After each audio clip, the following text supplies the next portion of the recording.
Welcome to my channel Political Science by Swaleha. Important current affairs January to March 2026 for NTA UGC NET JRF political science के लिए हम आज current affairs पे discuss करेंगे जो बहुत ही इम्पोर्टेंट और एग्जाम पैटर्न के हिसाब से बहुत ही ज्यादा रिलेवेंट है। हर एक टॉपिक के साथ एग्जाम ओरिएंटेड बैकग्राउंड और इम्प्लीकेशंस भी डिस्कस करेंगे। तो चलिए शुरू करते हैं। National political updates. CU chain portal launched for central university requirement. Students, CU chain portal को आप एक सिंगल विंडो सिस्टम के रूप में समझो। पहले क्या होता था, हर सेंट्रल यूनिवर्सिटी का रिक्वायरमेंट प्रोसेस अलग अलग होता था। इस वजह से कैंडिडेट्स को बार बार फॉर्म्स फिल करने पड़ते थे, डॉक्यूमेंट्स अपलोड करने पड़ते थे और काफी कंफ्यूजन भी होता था। साथ ही प्रोसेस स्लो था, डिलेज होते थे, ट्रांसपेरेंसी कम होती थी और कभी कभी डुप्लीकेशंस ऑफ वर्क भी हो जाता था। अब सीयू चेन पोर्टल ने क्या चेंज किया, ये एक सेंट्रलाइज्ड डिजिटल प्लेटफॉर्म है जहां से सब कुछ मैनेज होता है। आप एक जगह से मल्टीपल यूनिवर्सिटीज के लिए अप्लाई कर सकते हो। सबसे इम्पोर्टेंट, आप अपना एप्लीकेशन स्टेटस लाइव ट्रैक कर सकते हो। इसका मतलब क्या हुआ, हम प्रैक्टिकली समझते हैं। जैसे टाइम बच रहा है, प्रोसेस में ट्रांसपेरेंट हो गया है अब। और अभी एक चीज और इम्पोर्टेंट हो गया कि अब जो भी लोग हैं, स्टूडेंट्स हैं, जो फॉर्म ये फिलअप करना चाहते हैं यूनिवर्सिटी में, तो वो ट्रस्ट इंक्रीज हो रहा है सिस्टम पर। अगर मैं एक लाइन में बोलूं तो CU chain portal is all about making requirement more transparent, efficient and student friendly through digital governance. Exam में आप इसे e governance, reform, transparency, accountability के एग्जाम्पल के रूप में भी लिख सकते हो। अब हम बात करते हैं electoral reforms bill, one nation one election. Student, one nation one election का सिंपल मतलब है देश में लोकसभा और स्टेट असेंबली के इलेक्शंस एक साथ करवाना। पहले क्या प्रॉब्लम थी, हर कुछ महीने में कहीं ना कहीं इलेक्शन हो जाता था। इससे गवर्नमेंट का फोकस डेवलपमेंट से हटकर इलेक्शन कैंपेनिंग में चला जाता था, बहुत ज्यादा पैसा खर्च होता था। अब इस रिफॉर्म से क्या होगा, इलेक्शंस एक साथ होंगे, कॉस्ट कम होगी, गवर्नेंस कंटिन्यूअस रहेगी, पॉलिसी मेकिंग बेटर होगी। लेकिन चैलेंज भी है, इंडिया एक फेडरल कंट्री है, स्टेट्स की ऑटोनॉमी का इशू, कॉन्स्टिट्यूशन में अमेंडमेंट्स करने पड़ेंगे। सिंपल लाइन याद रखो, ये रिफॉर्म एफिशिएंसी बढ़ाता है लेकिन फेडरलिज्म के लिए चैलेंज भी क्रिएट करता है। अब बात करते हैं women's reservation bill implementation road map. Student, ये एक बहुत इंपॉर्टेंट सोशल और पॉलिटिकल रिफॉर्म है। इसके थ्रू पार्लियामेंट और स्टेट असेंबलीज में 33% सीट्स वुमेन के लिए रिजर्व होंगी। इसका इंपॉर्टेंस क्या है, अब हम ये देख लेते हैं। इंडिया में वुमेन रिप्रेजेंटेशन अभी भी लो है, डिसीजन मेकिंग में वुमेन की पार्टिसिपेशन बढ़ेगी। लेकिन एक इम्पॉर्टेंट डिबेट भी है, क्या ये रिजर्वेशन सब वुमेन को इक्वली बेनिफिट करेगा या सिर्फ एलिट क्लास वुमेन को ज्यादा फायदा मिलेगा। एग्जाम लाइन, ये जेंडर इक्वालिटी को प्रमोट करता है लेकिन इंक्लूसिव रिप्रेजेंटेशन के लिए और रिफॉर्म्स की जरूरत भी है। चलिए बात करते हैं जुडिशरी। जुडिशरी हाईलाइट में सबसे पहले बात करते हैं supreme court ruling on data privacy and freedom of speech online. Student, digital age में ये टॉपिक बहुत इंपॉर्टेंट है क्योंकि सुप्रीम कोर्ट ने क्लेरिफाई किया है कि प्राइवेसी एक फंडामेंटल राइट है, ऑनलाइन स्पीच भी प्रोटेक्टेड है। सिंपल समझो, आपका पर्सनल डेटा सेफ रहना चाहिए, ये बहुत जरूरी है। और आपको अपनी बात ऑनलाइन रखने का भी राइट है, लेकिन बैलेंस भी जरूरी है। अब बात करते हैं कि बैलेंस के बारे में क्या बात हुई है। इसमें ये बात मेंशन किया गया है कि freedom versus misuse, fake news या हेट स्पीच जो भी है, इसको बैलेंस करना बहुत जरूरी है। एग्जाम यूज के लिए क्या है, डिजिटल डेमोक्रेसी में राइट्स और रेगुलेशंस के बीच बैलेंस जरूरी है। अब बात करते हैं रिजर्वेशन पॉलिसीज रिव्यू पर। सुप्रीम कोर्ट ने रिजर्वेशन को लेकर एक इंपॉर्टेंट कॉन्सेप्ट हाईलाइट किया है। इक्वालिटी का मतलब सिर्फ सबको सेम ट्रीट करना नहीं है, बल्कि जो बैकवर्ड है उन्हें एक्स्ट्रा सपोर्ट देना भी इक्वालिटी है। इससे क्या समझ आता है कि इंडिया एक सस्टेनेटिव इक्वालिटी फॉलो करता है। अब एग्जाम लाइन पे देखिए क्या मेन इंपॉर्टेंट है इसमें, रिजर्वेशन सोशल जस्टिस का टूल है जो इक्वालिटी को प्रैक्टिकली अचीव करता है। Landmark judgement on same sex marriage right. Student, ये टॉपिक थोड़ा सेंसिटिव है लेकिन एग्जाम के लिए बहुत इंपॉर्टेंट है। इशू क्या है?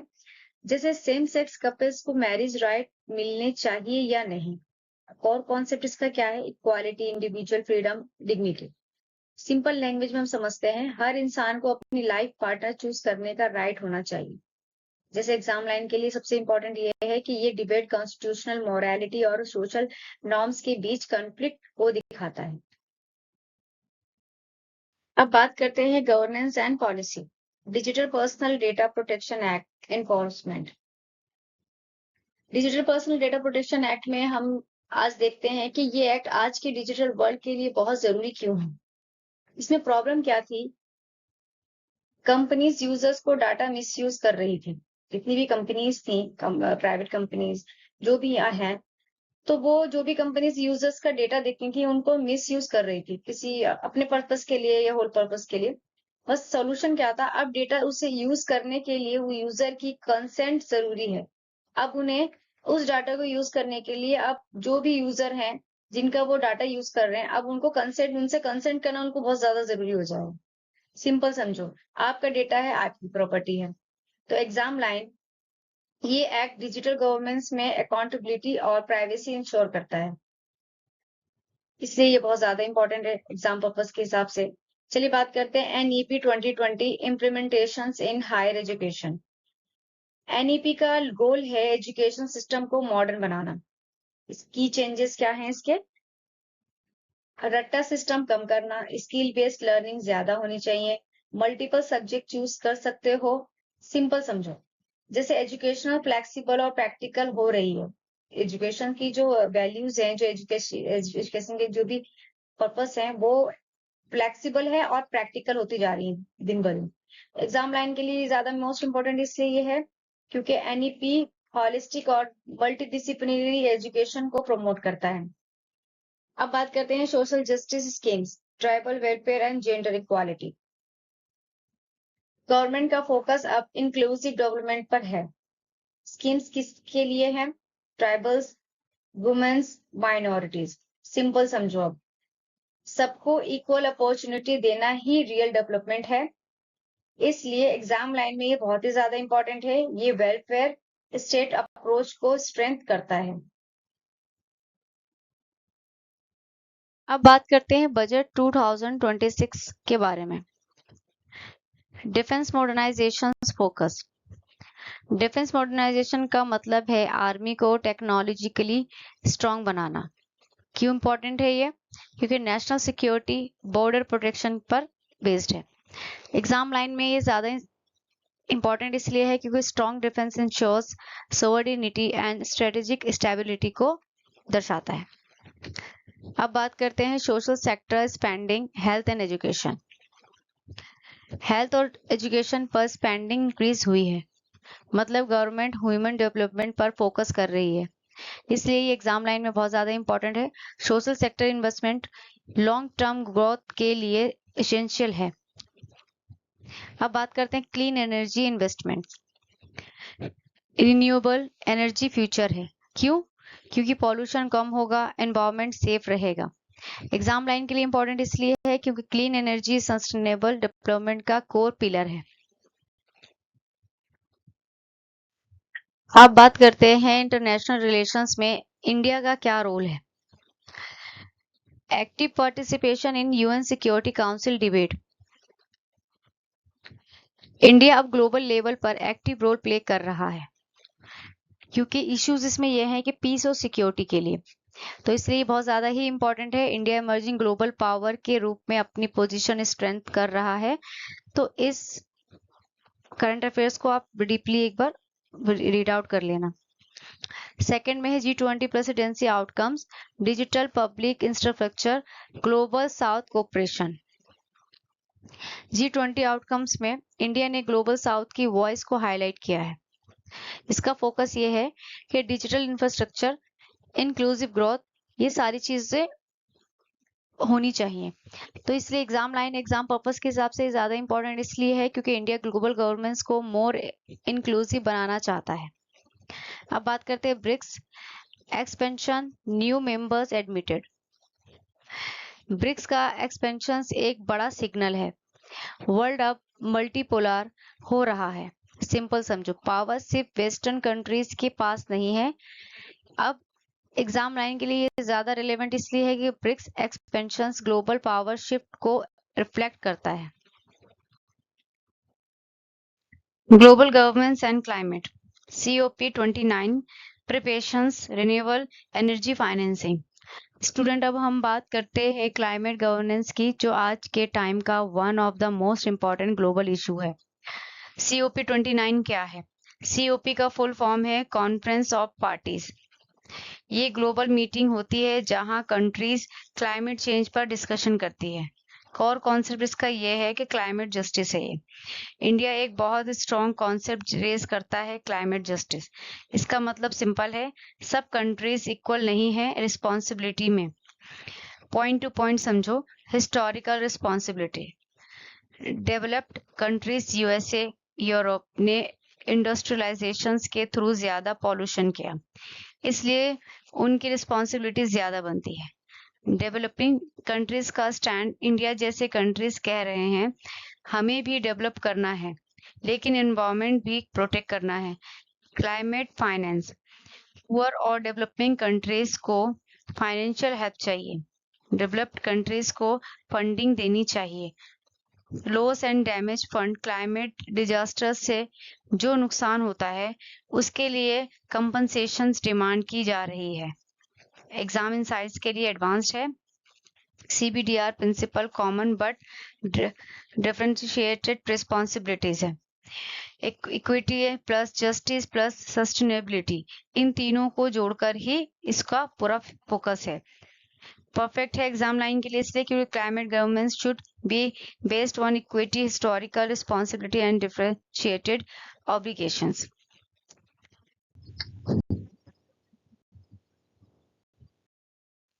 अब बात करते हैं digital and technology. Digital and technology आज के गवर्नेंस का कोर पार्ट बन चुका है। इसको हम 3 सिंपल पॉइंट्स में समझते हैं। Digital India mission expansion, government services अब ऑनलाइन हो रही है। रूरल एरियाज तक इंटरनेट और डिजिटल एक्सेस बढ़ रहा है। UPI जैसे टूल्स से डिजिटल पेमेंट्स इजी हुए हैं। एग्जाम के लिए ये बहुत ज्यादा इंपॉर्टेंट है। Digital India improves transparency, efficiency and accessibility in governance. अब सेकंड में बात करते हैं AI इन गवर्नेंस। AI से डाटा बेस्ड डिसीजन मेकिंग हो रही है। चैटबॉट्स, स्मार्ट सर्विसेज और फास्टर प्रॉब्लम सॉल्विंग पॉसिबल है। इसका कंसर्न ये है कि बायस, एथिक्स एंड जॉब इम्पैक्ट पर इसका बहुत ज्यादा असर पड़ रहा है, इसलिए ये एग्जाम पर्पस के लिए ज्यादा इंपॉर्टेंट है। AI enhances government's efficiency but requires ethical regulation। अब बात करते हैं cyber security and data protection. इसमें रिस्क क्या है? डाटा थेफ्ट हो सकती है, साइबर अटैक हो सकते हैं, फेक न्यूज हो रही है। ज्यादातर फेक न्यूज के चलन ज्यादा चलता जा रहा है। साइबर अटैक हो रहे हैं बैंकिंग्स पर, पर्सनल इंफॉर्मेशन पे। मतलब ये एक तरफ से देखा जाए तो ये मतलब के नेशनल सिक्योरिटी के लिए भी ये बहुत ज्यादा ही टेंशन वाली बात है। तो डिबेट्स क्या है सिक्योरिटी वर्सेस प्राइवेसी को लेके। तो strong cyber security is essential for safe digital governance. ये एक इम्पॉर्टेंट लाइन है, इसको आप एक बार नोट डाउन कर लेना क्योंकि एग्जाम के लिए बहुत इंपॉर्टेंट है। तो इसकी अब डिजिटल गवर्नेंस तभी सक्सेसफुल होगा जब वो एफिशिएंट, इंक्लूसिव एंड सिक्योर। चलिए बात करते हैं सोशल जस्टिस एंड राइट्स के बारे में। ये एक कोर और स्कोरिंग टॉपिक है। इसको हम 3 सिंपल पार्ट्स में समझते हैं। जेंडर इक्वालिटी, ट्राइबल वेलफेयर और माइनॉरिटी राइट्स। इसमें जेंडर इक्वालिटी पे बात करते हैं जो equal opportunities and representations for women के लिए बात करती है। इसके की पॉइंट्स हैं। पॉलिटिकल में वुमेन्स पार्टिसिपेशन और रिजर्वेशन होनी चाहिए। इकोनॉमिक्स में SHGS स्किल डेवलपमेंट होनी चाहिए। सोशल में इनको एजुकेशन एंड हेल्थ स्कीम्स मिलनी चाहिए और लीगल में इनको सेफ्टी लॉज मिलनी चाहिए। एग्जाम के लिए ये बहुत ज्यादा इंपॉर्टेंट है। जेंडर इक्वालिटी नीड्स के हिसाब से, political, economic and social empowerment के हिसाब से। ट्राइबल वेलफेयर पे बात करते हैं जो डेवलपमेंट और आइडेंटिटी प्रोटेक्शन के बारे में बात करती है, जिसके की पॉइंट्स हैं livelihood and forest economy, education and health care access, land rights, forest rights act and cultural preservation. Exam के लिए ये ज़्यादा इंपॉर्टेंट इसलिए है क्योंकि tribal welfare must balance development with cultural protections की के लिए क्वेश्चंस ज़्यादा इंपॉर्टेंट है और रिलेवेंट भी हैं। Minority rights, fair opportunity for all groups, इसके मेन पॉइंट्स हैं एजुकेशन सपोर्ट होनी चाहिए, इकोनॉमिक अपलिफ्टमेंट होनी चाहिए, लीगल सेफगार्ड होनी चाहिए आर्टिकल 29 एंड 30 के हिसाब से, सोशल इंक्लूजन मिलनी चाहिए। तो एग्जाम के लिए ये ज़्यादा इंपॉर्टेंट है क्योंकि इसमें आर्टिकल 29 और 30 के बारे में बात हुई है, तो इसको एक बार आप रीड आउट कर लेना। और minority rights, strength and democracy and pluralism के बारे में भी ये डिस्कस करने के लिए और डिबेट के लिए बहुत ज़्यादा इंपॉर्टेंट है। ये सब मिलकर इंक्लूसिव वेलफेयर स्टेट को रिफ्लेक्ट करते हैं जहां equality, dignity and inclusion ensure होता है। इसलिए बहुत ज़्यादा ही इंपॉर्टेंट पॉइंट्स हैं जो मैंने आपको आज करंट अफेयर्स बताई हैं, उनको आप एक बार रीड आउट कर लेना। चलिए अब एक नजर डाल लेते हैं एग्जाम ओरिएंटेड पिक्स पर। CU chain portal most important, supreme court ruling on rights and reservation, COP29 climate negotiations, budget 2026 priorities and India's role in G20 and UN। इसको एक बार आप डीपली पढ़ लेना क्योंकि एग्जाम ओरिएंटेड है। Quick revision table. गवर्नेंस में CU चैन requirement पोल important है जो इंडियन पॉलिटिकल का पार्ट है। जुडिशरी में supreme court ruling on same sex marriage, ये राइट्स एंड लॉ का पार्ट है, इसको एक बार आप देख लेना। इंटरनेशनल रिलेशंस में है इंडिया G20 प्रेसिडेंसी आउटकम्स, ये IR और डिप्लोमेसी के लिए इंपॉर्टेंट है। Environment, COP29 climate negotiation, global governance में इंपॉर्टेंट है। पॉलिसी में देख लेते हैं डिजिटल पर्सनल डाटा प्रोटेक्शन जो पब्लिक पॉलिसी में इंपॉर्टेंट है। ये है क्विक रिवीजन टेबल।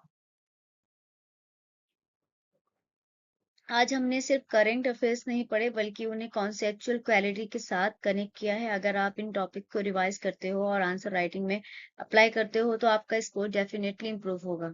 याद रखो, कंटेंट, कॉन्सेप्ट, कनेक्शन, इन सबको प्लस करके ही सिलेक्शन होता है। तो all the best and thanks for watching. Please मेरे चैनल को लाइक एंड सब्सक्राइब करें एंड शेयर करें।